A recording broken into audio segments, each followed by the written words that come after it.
let's get started. I'm Leah, and this is Kyra from the Richmond Symphony. So to start with, could you tell me your role in the Richmond Symphony and how long you've been working here? Okay, so I've been here for 10 and a half years, and I am currently the senior manager of patron services and sales, which was just, I've been here a long time. Yeah. That's the senior, so yeah. I started off here working as the patron services assistant, or patron services and communications assistant. So when I started here, I was doing both ticketing and development, so entering all of the development donations into the database and sending the thank you letters, as well as doing ticketing. Now, as the senior manager, anything that involves ticketing, I'm sort of oversee. So I make sure everything gets built in the ticketing system. I'm there at concerts to make sure people are getting their tickets and are seated. I sort of coordinate front of house stuff we don't own any of the venues, but I tend to coordinate with the venues for any of the front of house stuff as well. So. Okay. Could you maybe talk about your past career experiences? Because I know during my interview here you mentioned that you were working with the Blue Man Group, which is pretty cool, and Kingstomania? Yep. Yeah. So I'm originally from Virginia. My degree is actually in theater and English and secondary education. Yeah. I was originally going to be a theater teacher. And then I did go back to grad school for a master's in arts education, and have not ended up in arts education in any way, shape, or form. So I worked, when I first got out of school, it was more of theater and stage management and background work. So I've worked during college, actually, and then 2 years afterwards. I worked at King's Dominion originally as a tech doing lighting and sound. And then I worked full-time there as a stage manager. I worked at Mary Washington as, let me back up, and I got to drive the Zamboni on the ice show. So that's my other claim to fame. I've driven a Zamboni. Wow.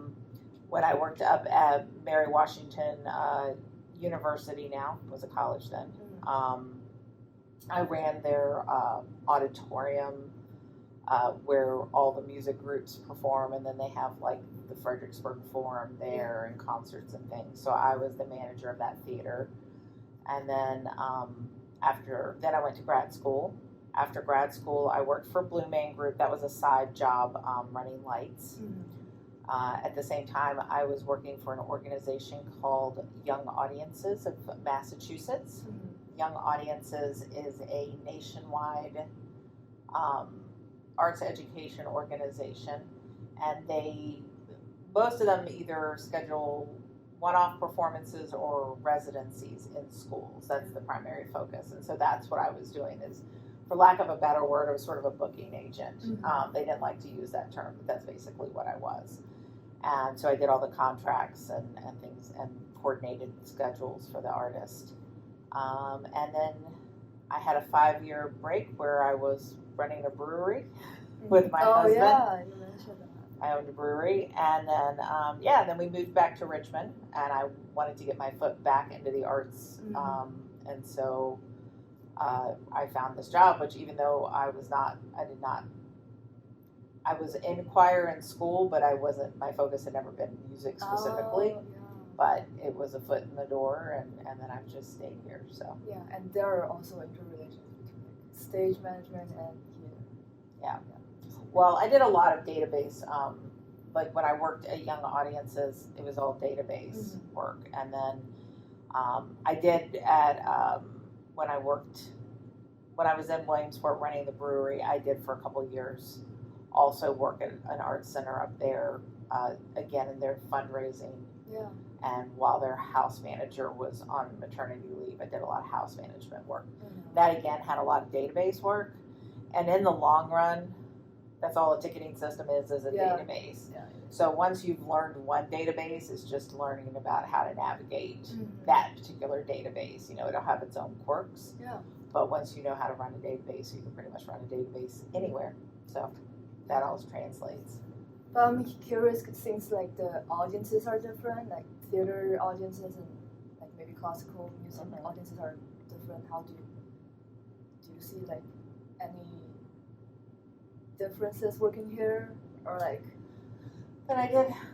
Yeah, I mean, the audiences can be different. I mean, some of it is age. You know, we do tend to have an older demographic here. Also, less, though they're getting over that. I would say less computer savvy than a lot of, you know, sometimes that's, again, be an age demographic sometimes.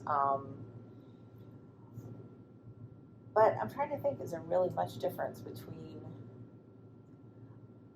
I would say here for the symphony, for our symphony series, our more classical music series, we have a lot more subscribers.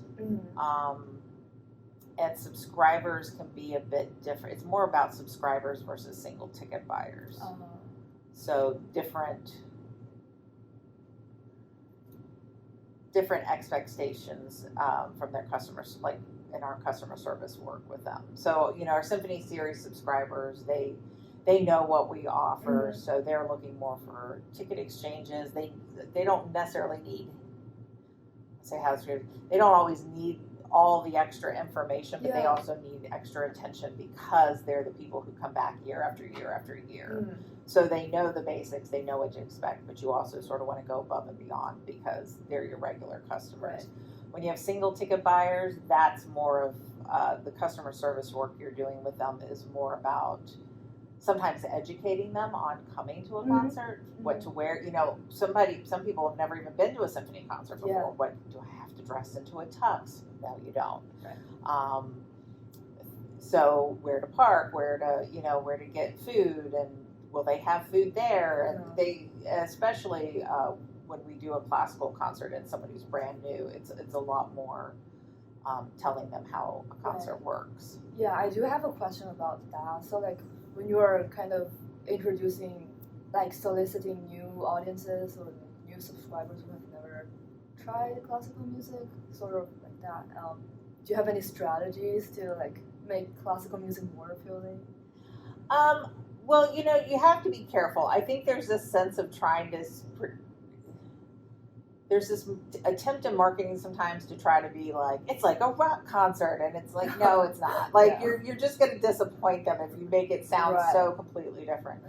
I think, and you would never try to honestly sell a subscription. So subscription would be multiple performances, and your first step is just to get them through the door.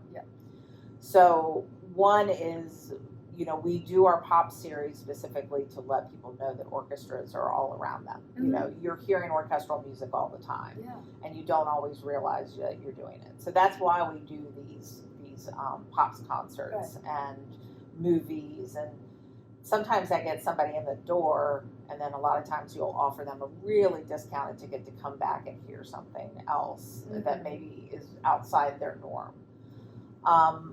I would also say, surprisingly, in my 10 years here, you know, people always assume that to bring new audiences in, they want to hear something new and different.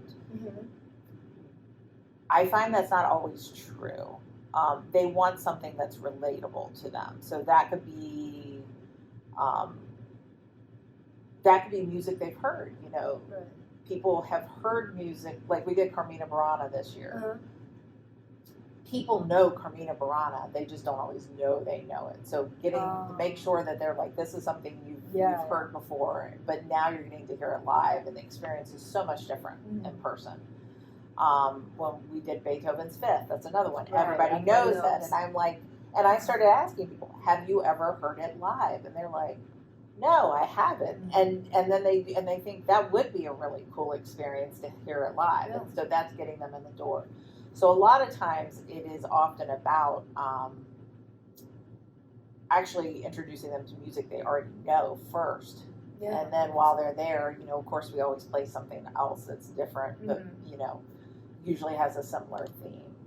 So I find that interesting because I think people always default to they want to hear something new and different and edgy. And I'm like, no, most of them want to hear something familiar and safe. I think that's the biggest fear. I think people fear that they're going to come in and it's going to be over their head, essentially. And it's music. It's not over your head. It might not be. It might turn out to be something that doesn't interest you in the long run, but it's not over your head.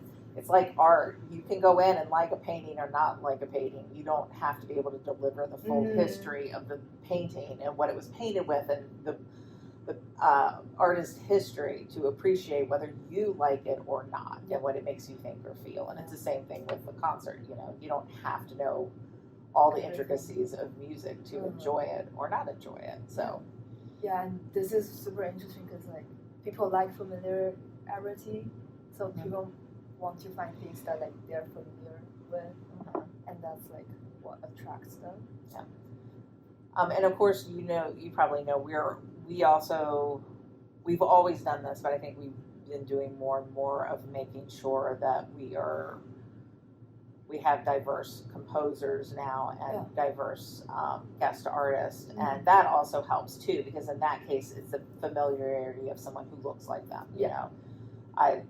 For me, it's great to see women on the stage, and a female music director. Yeah. So that's a different form of familiarity. But in the end, a lot of it's just something that makes them feel like it's not as scary as they think it's going to be. Yeah. And then it's usually about telling them, if you really want to wear a pair of jeans, it's fine.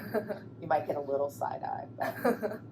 Yeah, so like when I was working here during the summer, I was like super impressed by like different programs, like the pops, the metros, the concert series. Because like when I didn't know about the Richmond Symphony, I thought it's just like classical concerts. But like these diverse programs, I feel like it's bringing more different kinds of audiences.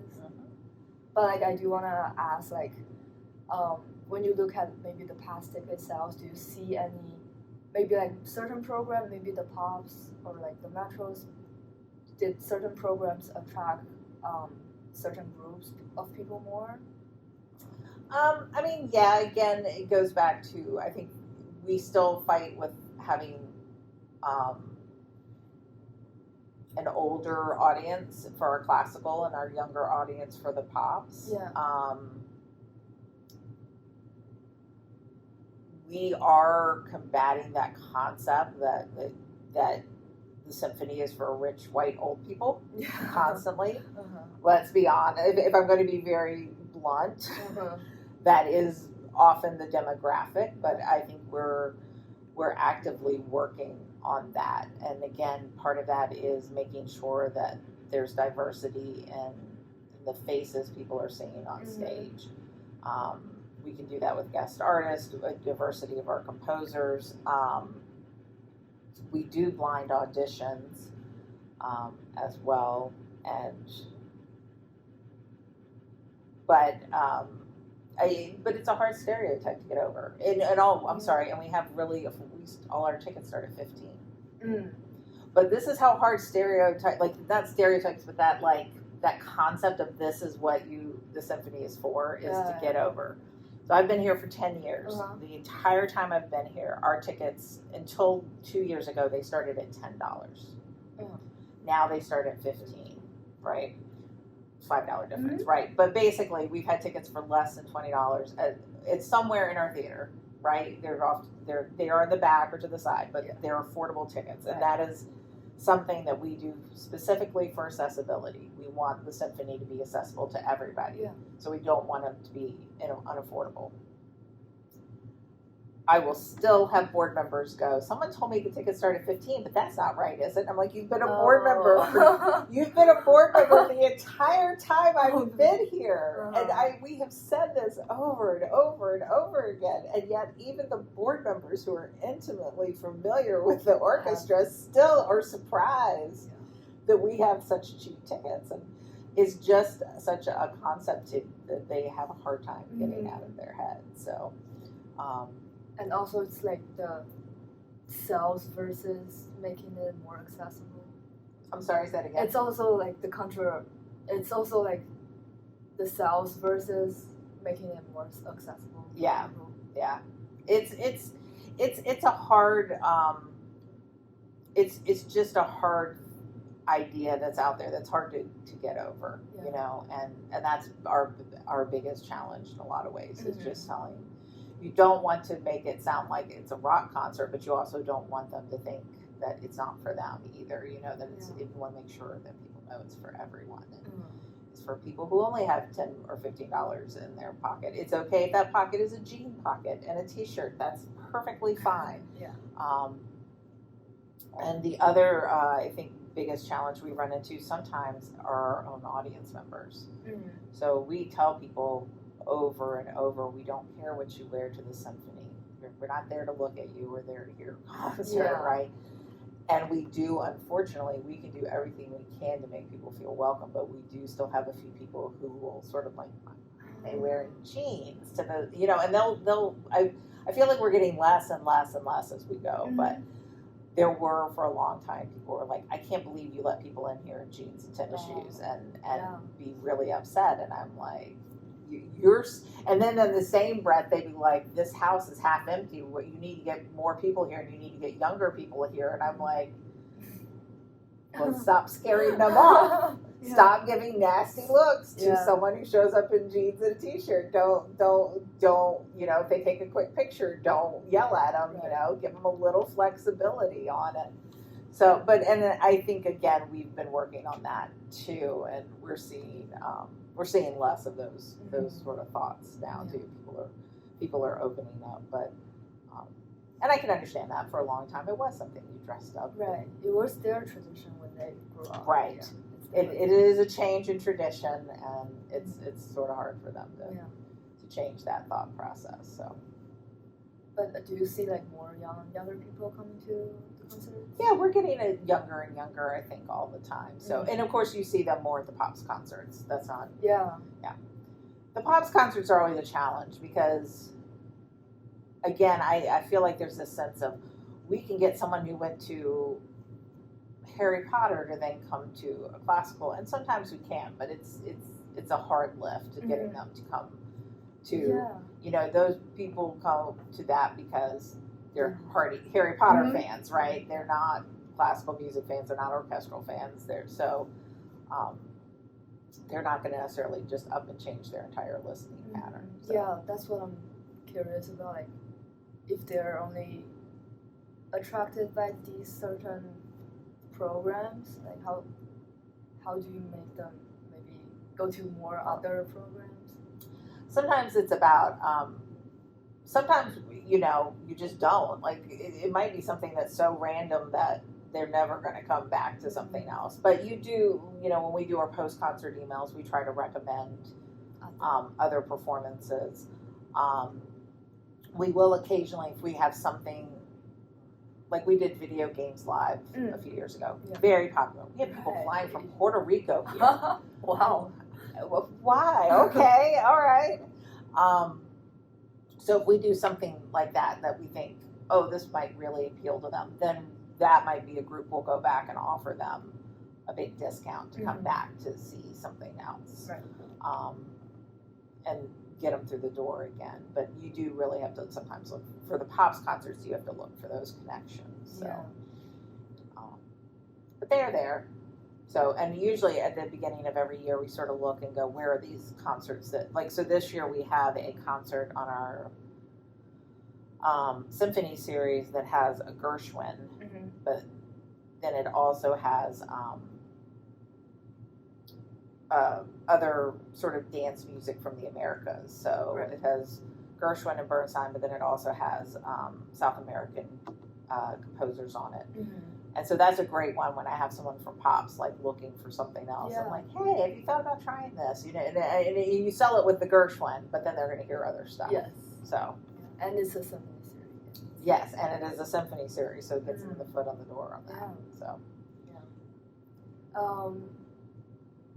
The other question I wanted to ask was like, how has the audience's demographic changed over the years?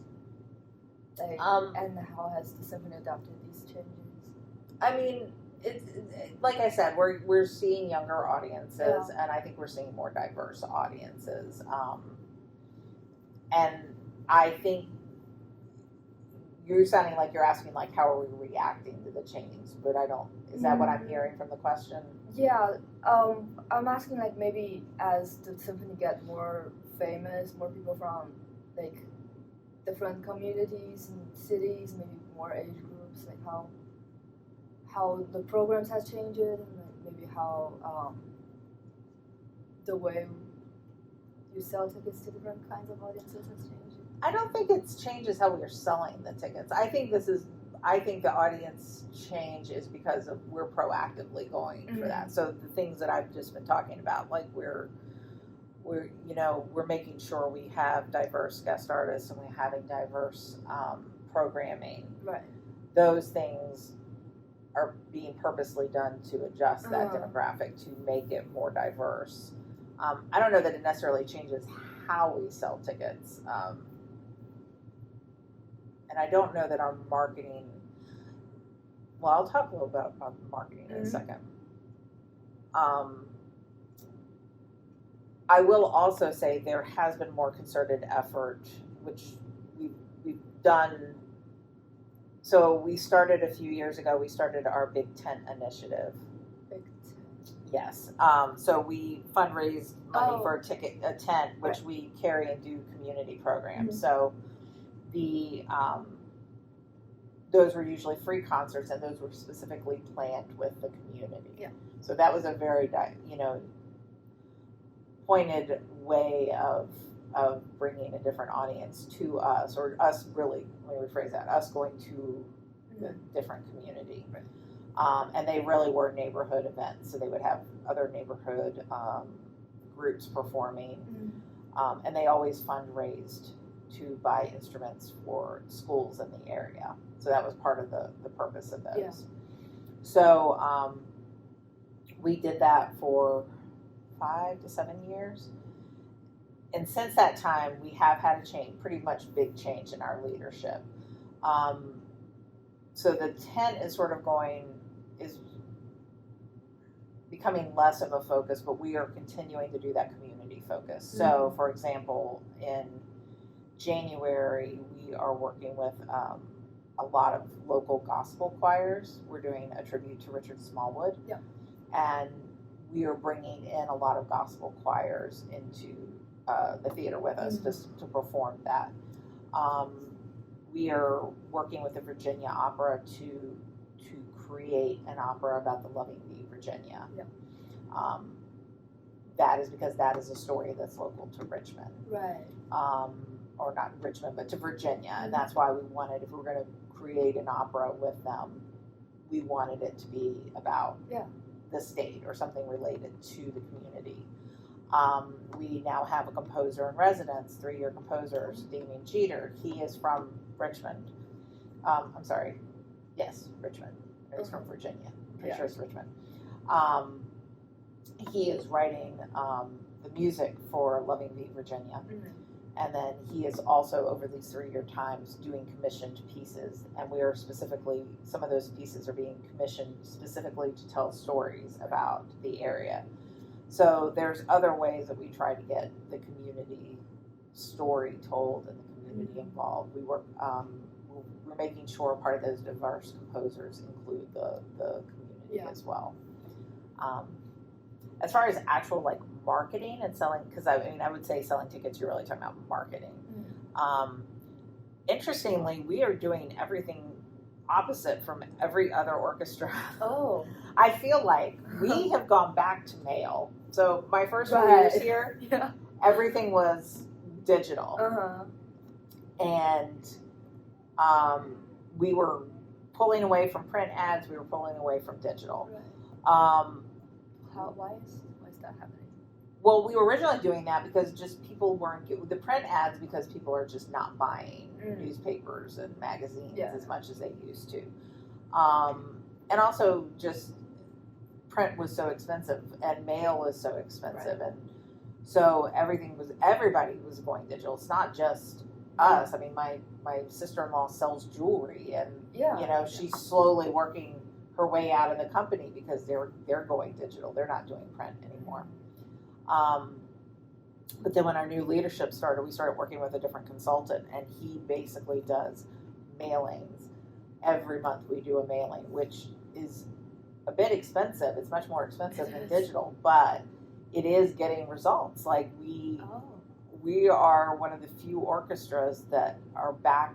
We have not only are back to our pre-pandemic sales, but we have surpassed our pre-pandemic. Wow. We've blown them out of the water. So, I personally think some of that is just fatigue. I think people are surrounded by those digital ads and people don't emails. Yeah. I don't think people do really read digital mails and ads. It's just like went through it.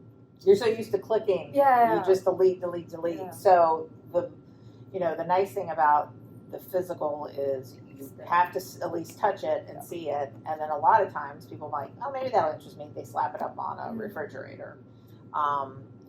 So it was really funny because I have watched us. We worked with a company. Finally, we were doing a lot of the digital ads ourselves, and we finally worked with a company that was placing them and then giving us the results they were abysmal, and it was like, it's not like we're not getting anything from these. Now that being said, I'm not saying we're abandoning digital completely, but we are, we still do Facebook and social media, but we're definitely not doing that focus on like Google ads and stuff anymore. It's much more into the mailing, and we're doing more radio. And we've extended, and that is another way where maybe we've changed some of our marketing. We started working with the free press a lot more. Like I said, we were pulling out of newspapers, and the only thing we really had left was our TV. And I think we were only doing that because we, had some people who expected that. Our older crowd expected that. But now I know we've not only renewed with Richmond Times-Dispatch, but we've also been doing a lot more work with the Richmond Free Press. And a lot more radio ads, so and it seems to be working. Yeah, so. I was kind of like wondering why, because we put so many effort doing the envelopes during summer. Remember? Like, The ticket envelopes. Yeah, the ticket envelopes and the brochures and everything. I was like wondering why we did that, because like I thought everything should go online, and that's like the trend. And I didn't expect like this is going well, even better than like the digital selling. And what you did this summer, that was our subscribers. Right. So those are, and again, a lot of that is habit because these are people who come for a long time. And so what we were mailing is their physical tickets. Yeah. Now, I will say some of them have been like, well, I still want the little booklet. But some of them have gone to like, oh, I do prefer having my ticket on my phone. Like that's because then I always have it and I don't forget it at home. Yeah. So we are seeing more and more of that. We might start seeing tickets actually go more digital. But those little booklets, I think, it's hard. We have a lot of, I think this just boils down to, we have a lot of concerts. And sometimes it is easier to just flip through a book. And it's beautiful. It is very pretty. Yeah. It is very pretty. It's the only problem with print, of course, is when something changes, you either have to reprint or it just everything is it's a cost. Or do you slap a sticker on it? Or we discovered a mistake in our concert guide that recently it is passed. The concert is passed, but I don't want to go into specific details. But essentially, we ended up just ripping out that page for the rest of the season because. We're like, we don't really want that to continue showing up. So we've ripped it out, but it's still out there, of course, it's everywhere. So, and honestly, that's partially digital too. Digital, you're running around trying to fix stuff that's on community calendar. You did the community calendars too. Yeah. So I personally prefer it when people get it from printed material because the problem with digital is we have no control over some of that stuff. Right. People Google Richmond Symphony and they can end up at a ticket reseller site that double or triples their price. So. That's true. And that happens a lot. I just spoke to someone who was like, I'm looking at boxoffice.com. I'm like, please don't look at boxoffice.com. I don't know what boxoffice.com is. Please go to richmondsymphony.com. So like the symphony doesn't have any control for those? Resellers? Yeah. No, you guys should have a long talk about resellers. If you're talking about music industry, it is a huge problem. The big thing is the most annoying are the speculative ones. So they're ones who they have bots that crawl over the websites. Yeah. They then put on their website, and it looks like when you go to their website that you're on an official website. It doesn't look exactly like ours, but it looks like an official website. And you will buy tickets. They don't even have the tickets. It's called speculative ticketing. They will then go to our website and buy the tickets. Oh. But I've also seen where they put up tickets because it just combs and they put the info up and then they wait. And for someone, I guess they just don't go back and check. Mm-hmm. So I've had people call us because I think what happens is someone will buy these tickets. Then when they go to the website, it turns out it's sold out. Mm-hmm. So then the speculative people will go, "Oh, we're sorry, we were unable to process your transaction." And then the people end up calling, but they call us, right? Then they end up finding our phone number, calling us, and you'll be like, "Yeah, none of that communication was with us," Wow. And they will charge people like an extra $200 for a ticket. And again, I think it's harder for us because people aren't shocked by a $200 ticket. They think, "Oh, that must be what tickets cost at the symphony." None of our tickets cost $200. Not even with fees do they cost $200. And we'll have a slew of tickets available for half that, you know, and we're not even sold out. It's just people, they pay so much for tickets. Yeah. Resellers are a huge, huge problem. And the speculative ones are even worse. And there are laws in place to protect them because they think the flexibility is better for the consumer. And the ability to resell your tickets might be, but in the long run, I would say it's actually less advantageous to the consumers because in the long run, they are paying way more for tickets than they need to be. And do you have any ways to prevent these? Like maybe we'll make the official website more on the first thing you would search.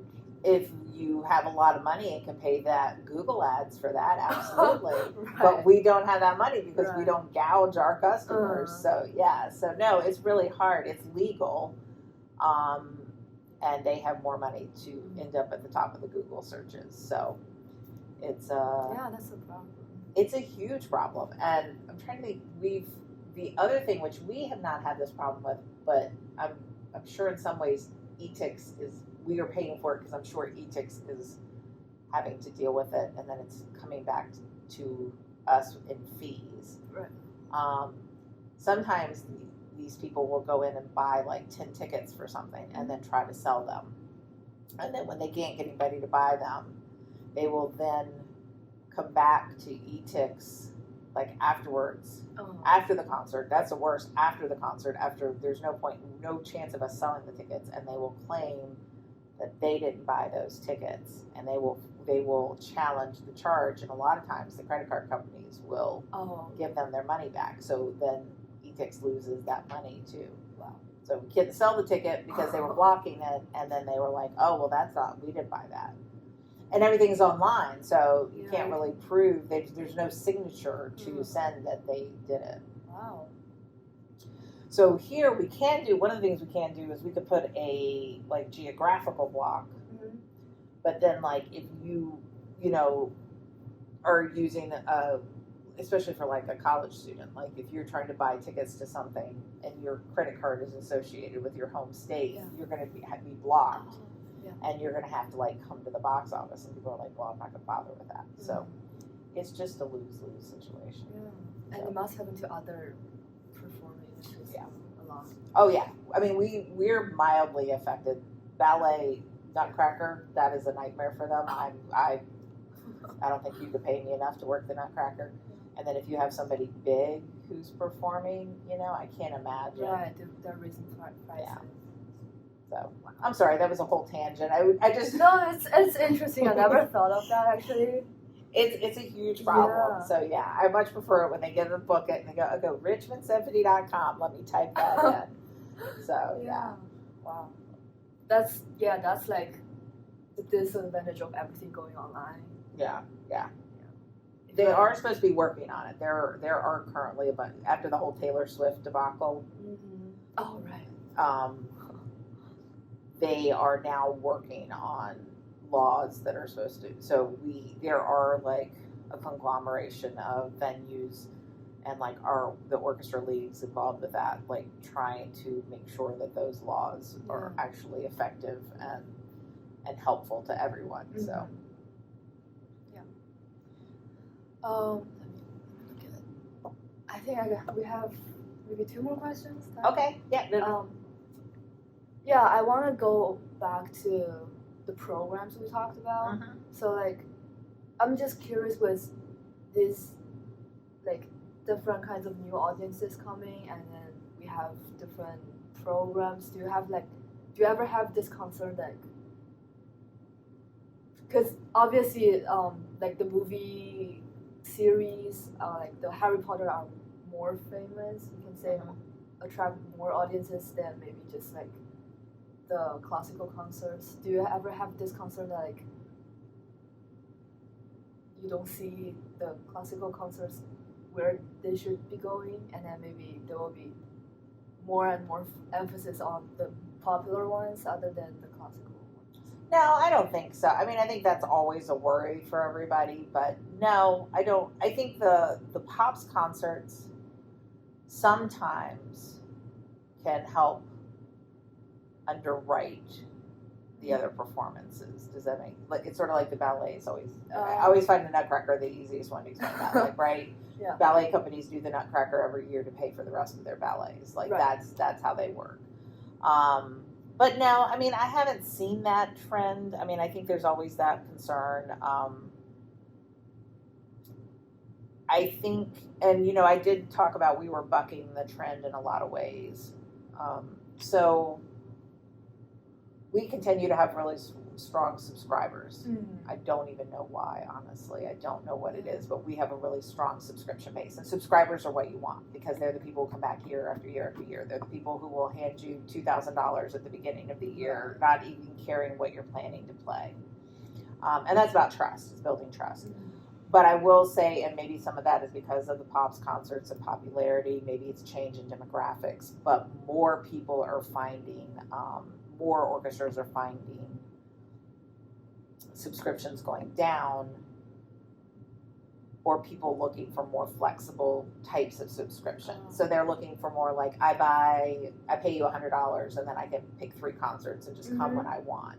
They're looking for much more flexibility than straight subscriptions. Right. So I think and that can be a little scary, but because, you know, there's no guarantee. It makes it a little harder to program, you know, something more experimental, because you're going to have less people at it. Yeah. And I think that can be, you don't have a guaranteed audience like you do when you have a subscription. But no, I think classical music I don't think it's going to disappear or go away. Yeah, right. I think everybody's staying on it, so I think it's going to continue. So are the subscribers more like the age groups, or more like the what group? Like maybe the older people? They can be. I mean, it's definitely someone who's going to have more disposable income, right? You know, but we have subscriptions that start at like $60 or $80. You know, we have those affordable ticket prices. So, you know, you have people who start off as single ticket buyers, and then hopefully what happens is then they start coming regularly. And then once they're coming at least 3 or 4 times a year, then you're really pushing them to become a subscriber. And the advantages of that are you get discounts, so it's cheaper.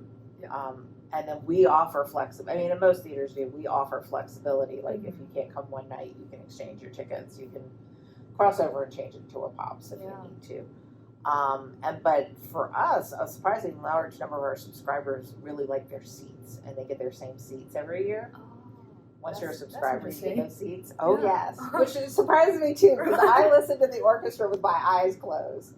But they want those specific seats. And maybe it's just the sound. Some of it's sound. Some of them do watch. I mean, like some of them want to be Yeah. able to see certain things. So yeah, they like their seats and they want those seats and they're willing to pay the premium, or pay in advance to get those seats every year. So, That's cool. but yeah, no, I don't think the pops in any way overshadow the orchestra, the classical music. It's just different. It's just a different offering. And it's helping. I think it's probably helping the classical series. Again, sometimes, but it depends. So you would think Harry Potter, because it sells out, would be a great moneymaker, right? But you also have to pay a lot for that show. Oh, for to the musician. No, to have the rights to perform that, right? Right. So the Pops concerts that for us are usually better are like the Gershwin, because that's something where we're sort of putting the show together. Where opposed you get a film in. Yeah. So it's just different. I mean, all orchestras, I know you said you were surprised, but all orchestras offer Pops. I mean, the Boston Pops. Right. So you've heard Boston Pops. That's all Boston Pops is. It's popular music. It has changed. It used to be more like, it still used to be more, what I would say, orchestral. It used to be more like the Gershwin and Broadway music. Now you're getting more films. You're getting more mix with like local bands, and we're doing that Resurrection mixtape, which will be Mahler's Resurrection Symphony mixed with or fused with hip hop, right? Yeah. So you're getting those more experimental things where it used to be more what you would almost call like classical light. So the pop scene has changed in a lot of ways, but there's always been a Pops. Okay. Maybe that's a better answer for you. Yeah. Pops have always been there because the orchestral music's always there. It's just in a lot of ways mirroring like classical music, where we're making sure we have more diverse composers. We always make sure we have living composers and things like that. Yeah. Pops is also changing to reflect, what people want to listen to. So, just different. Yeah. Okay, last question. Okay. I just want to ask, if you have any most memorable experiences or challenges or things you have done very proud here. Oh. Yeah, it's just free sharing. Oh golly, I don't know. I will say, I mean, for my day-to-day, it's just sort of boring. I mean, I'm doing ticketing. My successes are, hey, I had a whole concert. Nobody complained about any seats or tickets, We did, the first time we had Itzhak Perlman, that concert I thought would be a total nightmare. And we got through with no ticketing issues. I was very proud, but that's not an exciting thing. I do say, I think, I will say, as far as memorable moments, we had a few. We did a concert many years ago when I had first started. That was, I can't remember what we called it now. It was really hard because it was done in conjunction with the Jewish Community Center, and it was sort of like the music from the Holocaust, music that had been played during the Holocaust and things like that. And it was so hard because to market it in a way that wasn't we didn't want it to be depressing, right? You wanted it to still be inspiring. And I think what we ended up calling it, it was the celebration, I can't remember the official title, but it was the celebration of the anniversary of the liberation of Auschwitz or something. But it was a very moving performance. It was just, they did intersperse the music with videos, and it was just a very moving concert. And that's just one of those things that you don't get to do that every single day. We've also just, we get lots of letters and interesting, we have one parent who I've spoken to a few times. So she was originally calling me because her daughter said she really wanted to come see a concert. She said she's hard of hearing, so she's not fully deaf, but she was hard of hearing, and So we arranged specific seats for her at an affordable price where she could see the musicians. And I was like, does she maybe want to come up and like touch the stage? She's like, no. Like she'll be, and I was like, okay. She loved it. Her mom was like, you know, I would never tell her no. I always try things. She loved it. And then she was like, she wanted to play an instrument. And her mom was like, oh, that didn't work. Well, they called here. Our education department got them set up with, you know, the youth. Well, she got her set up with a class, and then yes, she ended up joining our youth orchestra. And again, she was just like, I don't know that you're going to be able. Okay, if you really want to try the youth orchestra, and she said, you know, the teachers were wonderful with her, and then like within a year or so, she wanted to audition for the upper level one, and the teachers worked with her on it. I don't think she got it the first year, but she got it the next year. And she said, you know, I would have never, this is not a path I expected my daughter, who's hard of hearing to ever do. But, you know, she's all the way in the youth orchestra, and she's gone all the way through from, you know, so that's, and that started with just helping them find a seat, you know, at a concert. And then we have our community strings program we just started, which is wonderful. So I mentioned the big tent that we did. Yeah. We were buying instruments for the schools, which was wonderful. Except for the schools are all cutting their music programs. So we have all the instruments and nobody's teaching them. So we have now funded a community strings program. So it's an after school strings program. We're providing the teachers, and it's completely free, and you had to apply to be in it, and what's the word I'm looking for? Like preference was given to students who might not be able to afford private lessons. So it was need based first, and I can't tell you how many. I think there's like 20 or 30 students, but you know, and it's our first year doing it. So that's a really amazing, wonderful thing that we just didn't buy the instruments and then go, oh well, like, so nobody can use them.